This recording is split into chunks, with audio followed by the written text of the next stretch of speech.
Everyone, welcome to another episode from Ampro Engineering.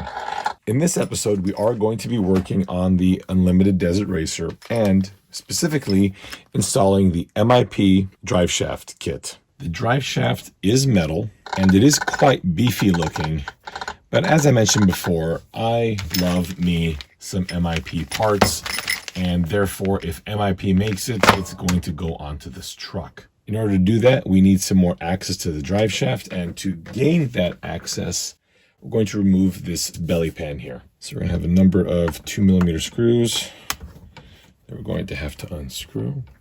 Remove the battery door.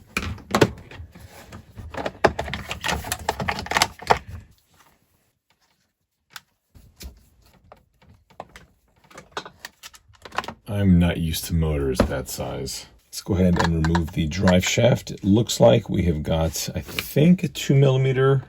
No, probably 1.5mm. You always want to make sure you use a good nut driver or a good Allen head tool, because these you do not want to strip out. These are a set of MIP drivers and they are worth their weight in gold. Ironic then that the handle is in fact gold.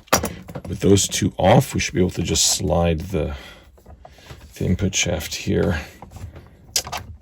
Oh boy, you are not going to want to do that, are you? Oh, wait, there it goes. Cool. So I was able to get that out. It feels exceptionally light. This is probably aluminum. I was thinking that it was something else, but this is very light. I'm going to replace that with the MIP unit. Take out all the hardware. I like to build these on camera because I think it's important that we discover any problems during the build together. Okay, so it's showing us only one side of the assembly because the other side is going to be identical. We have the main drive shaft, and this by itself weighs considerably more than this full assembly. Our scale is zeroed out, and we'll put the original one.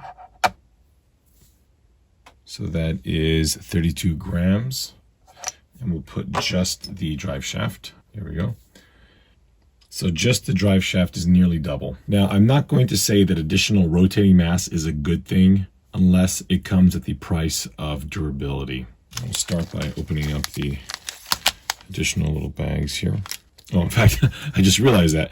Complementary support parts. So these 4 little bits here, I don't even need. We'll put those in a separate baggie, and we'll just open this up. I'll place those in this wee holder here.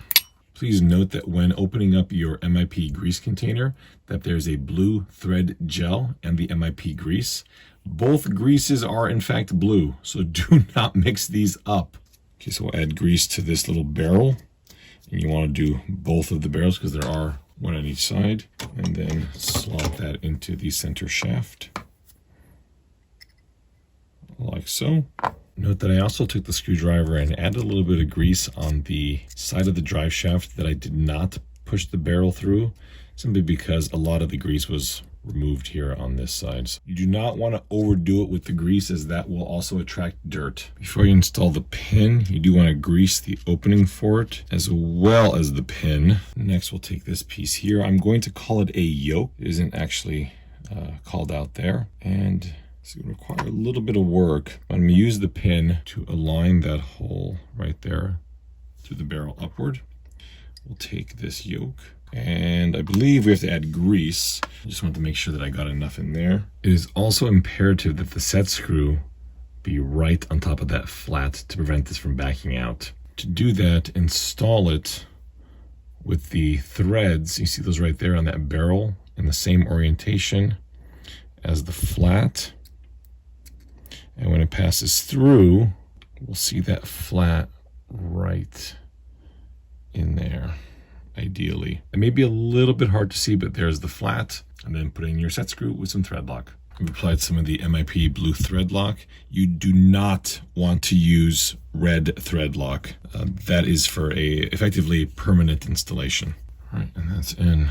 Okay, once you've got everything thread locked and greased, take a napkin and just make sure that any residual that is in an area that perhaps isn't doing anything, like kind of right in the valley.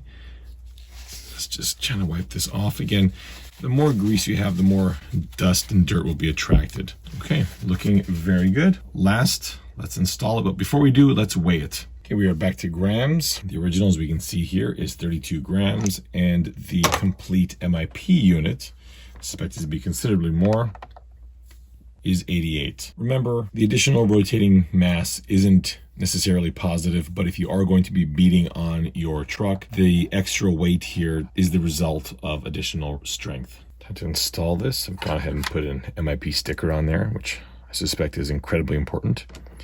Let's do it just like we removed the old one. All right, so we'll go ahead and just tighten both of these here. So remember, both sides of the drive shaft.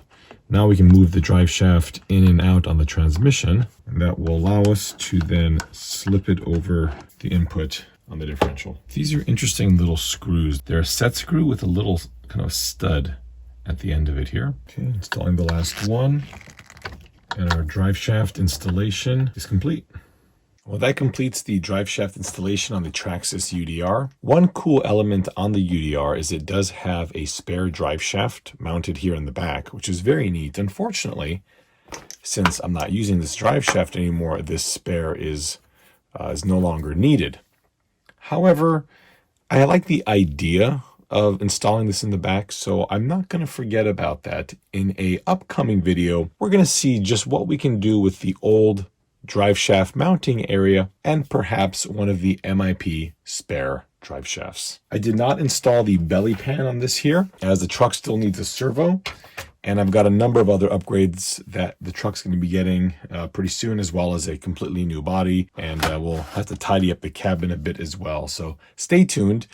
Some of these videos are going to be fairly short and some might be a little bit longer, and I do hope that you enjoy these videos. I know that this Traxxas model is not usually something that I focus on this channel, but trust me, there's a lot of Tamiya stuff coming soon. Thank you for watching, and we'll see you next time.